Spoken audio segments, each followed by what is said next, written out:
On the weekend starting Friday the 13th, there's going to be demonstrations in London. And they're going to be covering various topics.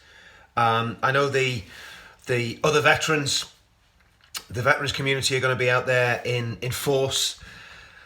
As far as I know, they're going to be protesting about the malicious prosecution of Northern Ireland veterans and other veterans, including now Iraq veterans, or the malicious allegations made against veterans of the Iraq War.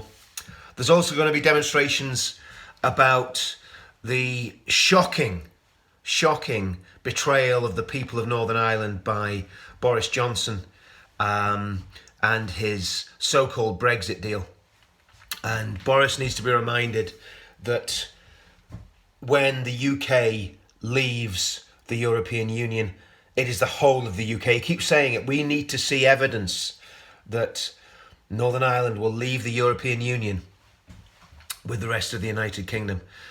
And there are also going to be demonstrations against the jihadist ideology that has taken root in communities up and down the United Kingdom. And what is not being discussed, when you look at all the politicians and you look at the media coverage, and they're talking about stiffer sentences, they're talking about keeping people in prison. The reality is none of these people have the guts to stand up and ask why the jihadists do what they do, what inspires them. And even if they do ask that question, they don't come up with the right answer. And that's what we need to do when we're having our demonstrations. We need to get right to the heart of the matter. We need to put the axe to the root. There's no point in just chopping off some branches. We need to put the axe to the root, and we need to examine exactly why jihadists do what they do. And it's very, very obvious why they do what they do. They do what they do because they absolutely believe that their God will reward them for committing these heinous acts. They believe it. Let's get away from this nonsense that it's because they're from deprived backgrounds, deprived areas, and because of social issues. Absolute garbage. They believe that the Quran and the Hadith and the various schools of Islamic jurisprudence sign off on them carrying out their heinous attacks. And we've got to talk, like Lord Pearson says, we've got to talk about that. And I believe when we're doing demonstrations, that needs to be front and centre. We need to be drilling down into why these people do what they do. And also, we need to challenge the British government. Not the Labour Party, not the Conservative Party. The British establishment has been pandering to and colluding with regimes throughout the Middle East and South Asia, thinking about Pakistan, thinking about Saudi Arabia, I'm thinking about Qatar and others. The British government has been kowtowing to these regimes for the sake of filthy lucre, for the sake of money, and literally selling out our country to these despotic, evil regimes. Saudi Arabia is one of the most repressive, disgusting states on the planet. It's up there with North Korea. Would we sell half of London to North Korea? Would we allow North Korea to buy huge stakes in businesses throughout Western Europe and the United States of America? So that's what we need to do. We need to put the axe to the root.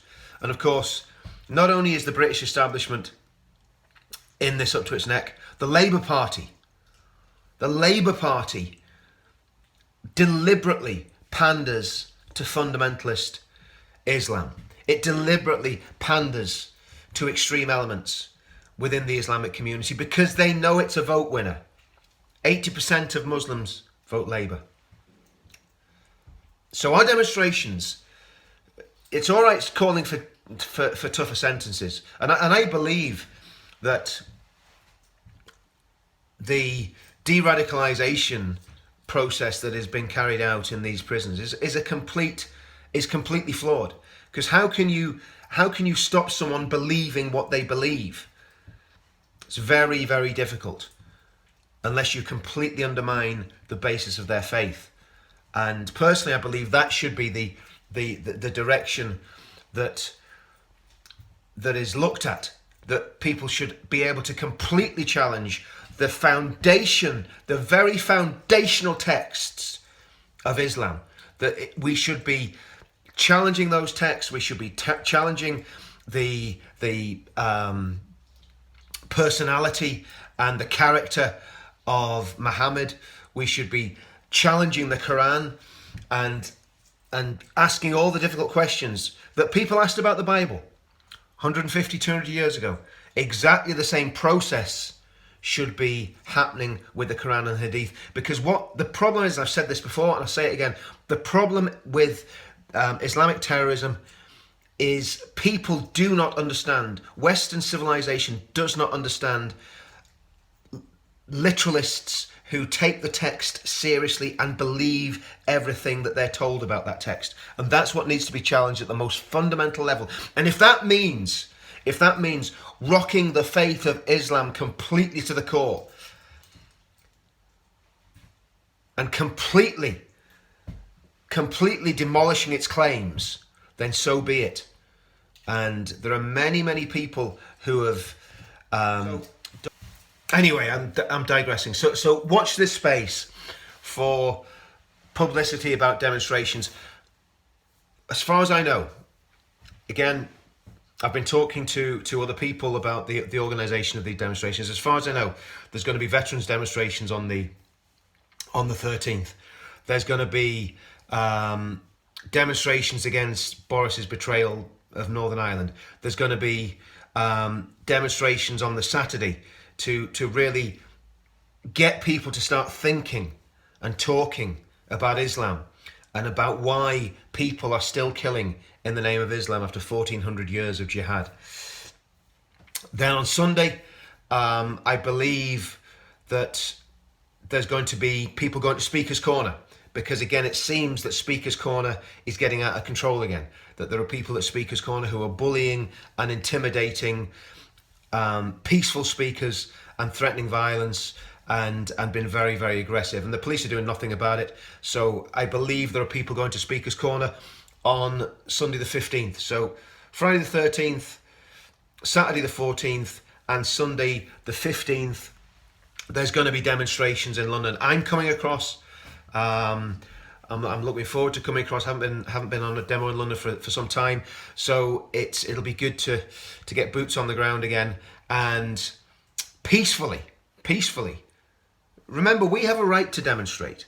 It is a protected human right, the right of assembly and the right of peaceful political demonstration. So let's not be intimidated by the authorities or by people who would threaten us. We're going to be in London on the 13th, 14th and 15th, and we're going to make our voices heard, because this is going to continue on. There's a lot more we could say about this, but these attacks are going to continue, and it is time that it stopped, and it's time it was challenged. But to do that, some very, very difficult questions must be asked. See you all the weekend starting Friday.